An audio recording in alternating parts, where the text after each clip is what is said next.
भाई बहनों नमस्कार। मैं अनिल शुक्रवारसी अपने YouTube चैनल जनयात्रा टीवी में आप सबका स्वागत करता हूँ। साथियों, जाने नए कानूनों के बारे में। साथियों, अंग्रेजों के द्वारा बनाए गए कानूनों को 76 साल बाद भारतीय जनता पार्टी की सरकार के द्वारा बदल दिया गया है। प्रधानमंत्री श्री नरेंद्र मोदी एवं उनकी सरकार द्वारा न्यायिक व्यवस्था को प्रभावी, आधुनिक, तकनीकी बनाने के लिए अप्रासंगिक हो चुके कानूनों को बदलने एवं आधुनिक अपेक्षाओं के अनुरूप नए कानूनों को बनाने का साहसिक कदम उठाते हुए नए कानूनों को 1 जुलाई 2024 से लागू कर दिया गया है। अब पूरे देश में लागू हुई भारतीय न्याय संहिता, भारतीय नागरिक सुरक्षा संहिता तथा भारतीय साक्ष्य संहिता को लेकर उम्मीद करनी चाहिए कि यह बदलाव निश्चित तौर पर कसौटी पर खरा उतरेगा। नागरिकों को नए कानून सुलभ महसूस होंगे, कानूनी प्रावधान न्याय संगत होंगे, न्याय आसानी से मिलेगा, जटिल प्रक्रियाओं से मुक्ति मिलेगी, कानून सस्ता होगा और नए कानून भारत को और मजबूत करेंगे।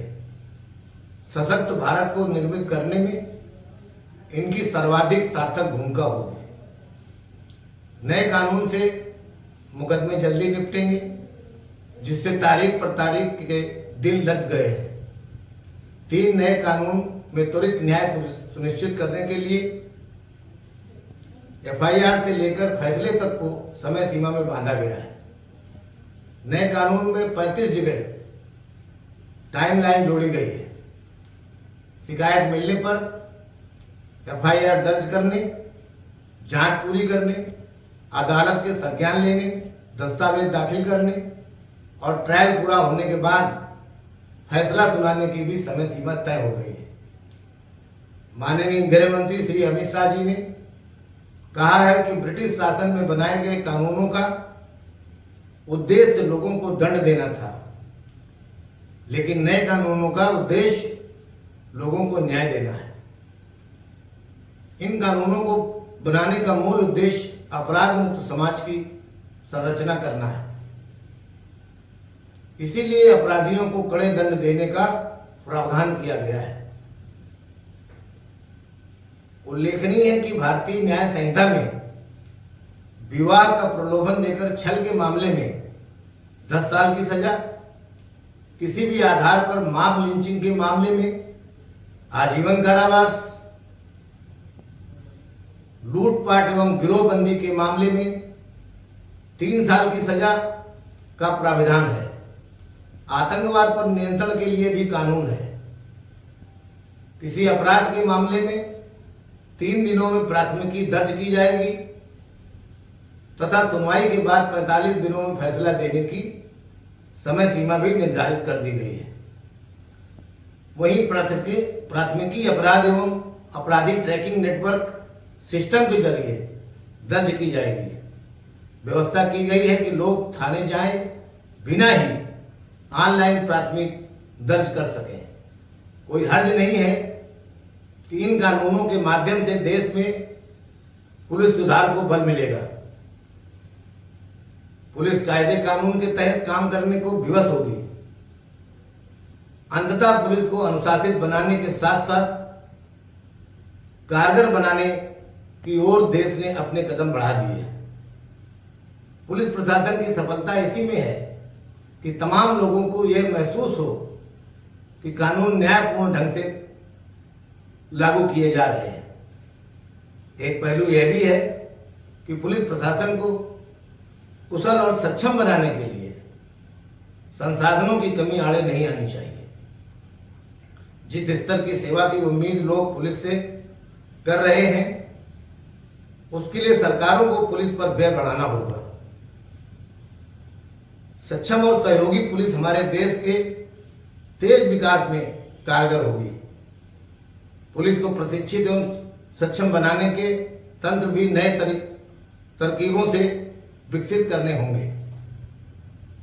एक तरह से इन कानूनी प्रावधानों को सहज एवं सरल बनाने का प्रयास किया गया है। ध्यान रहे कि पिछले कानून में यह बड़ी कमी थी कि वह गरीबों को न्याय दिलाने में असमानता के घोतक थे। पहले के कानूनों का इस्तेमाल गरीबों के खिलाफ जितनी आसानी से होता था, उससे कहीं ज्यादा कठिनाई से अमीरों के खिलाफ मामले दर्ज होते थे। आरोप सिद्ध होने या सजा के मामले में भी गरीबों को ही ज्यादा भुगतना पड़ता था।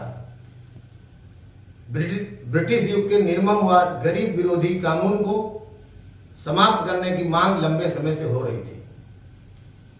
अब इन नए 3 कानूनों ने ब्रिटिश काल के 3 कानूनों की जगह ले ली है। केंद्र सरकार ने अपना काम कर दिया। अब राज्य सरकारों को अपने स्तर पर प्रभावी ढंग से इन कानूनों को लागू करने की पूरी तैयारी करनी होगी। और देश के ज्यादातर राज्यों में पुलिस जिस तरह से प्रशिक्षित हो रही है, इससे जुड़ी खबरों का सामने आना भी सुखद है। सक्षम और सहयोगी पुलिस नए भारत, सशक्त भारत और विकसित भारत में कारगर होगी।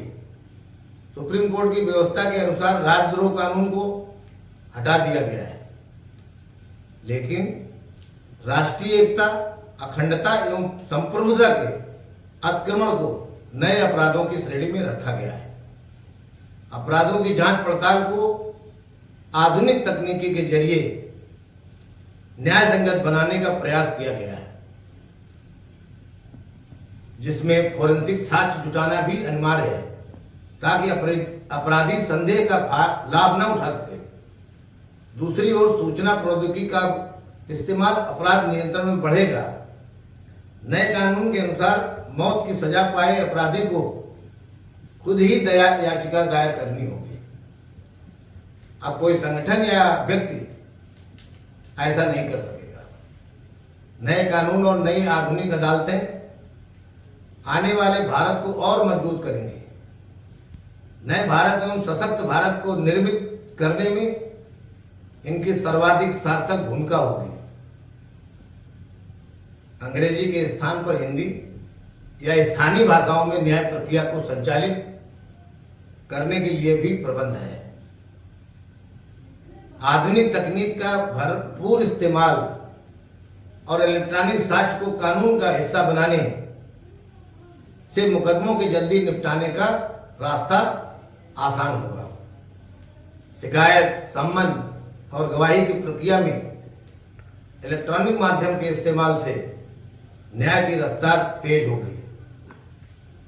उपरोक्त बातों से स्पष्ट है कि भारतीय न्यायतंत्र में विभिन्न स्तरों पर सुधार किया गया है, लेकिन यह सुधार सिर्फ न्यायपालिका के बाहर से नहीं बल्कि न्यायपालिका के भीतर भी होना चाहिए, ताकि किसी भी प्रकार के नवाचार को लागू करने में न्यायपालिका की स्वायत्तता बाधा न बन सके।